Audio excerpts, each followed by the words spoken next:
this is Dan. A lot of people asked, why is home ownership so important and part of the American dream? Well, I'm going to give you 6 reasons that I can come up with.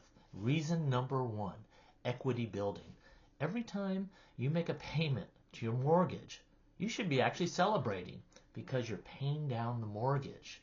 You're creating some money, creating a nest egg in your property.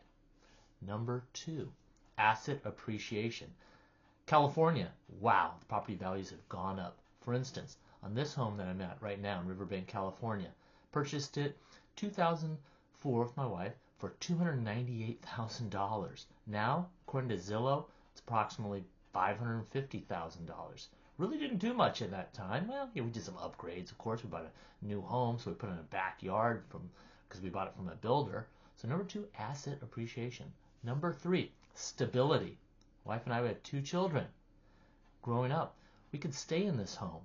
Unfortunately, some renters are forced to move. The landlord, during the great financial crisis, was foreclosed on. They had to leave. Or the landlord had to sell the property for whatever reason, or they just forced them to leave. They were going to move into that property. So owning a home creates a little more stability where you live. And it is nice raising my kids in this home for over 20 years. Number 4, the tax benefits. I know I don't like to give tax advice, and this is not a tax advice channel, but there is mortgage interest that I was able to deduct. And it haven't lowered the tax base in general. Again, talk to a CPA, which is a certified public accountant. I'm not giving you tax advice, and don't listen to people like me on the internet. Number 5, forced savings. When I'm making those payments, okay, I'm bringing down the principal on the loan. I'm saving money. Then I can borrow from that by refinancing. I once cashed out and refinanced when the loan was 5%. Well, when I went down to 3.75, that was an indicator to cash that equity out and put it into other investments that are able to grow my money. It gave me options.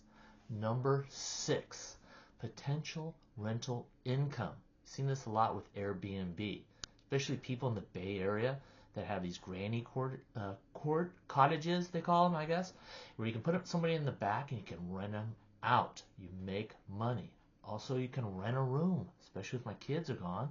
That's an option. I don't know if my wife would be too much for it, but it does give you potential rental income. Owning a home is not for everybody. Now, it's really important that you have a stable job and stable income. We found that out in the great financial crisis around 2009, 2010, that real estate doesn't always go up. If you can make the payments and you can live in your home for 10, 20 years, you should be okay. Well, if you can, please like and subscribe in the comment section below, and I really appreciate you watching me today. Thanks a lot, and goodbye.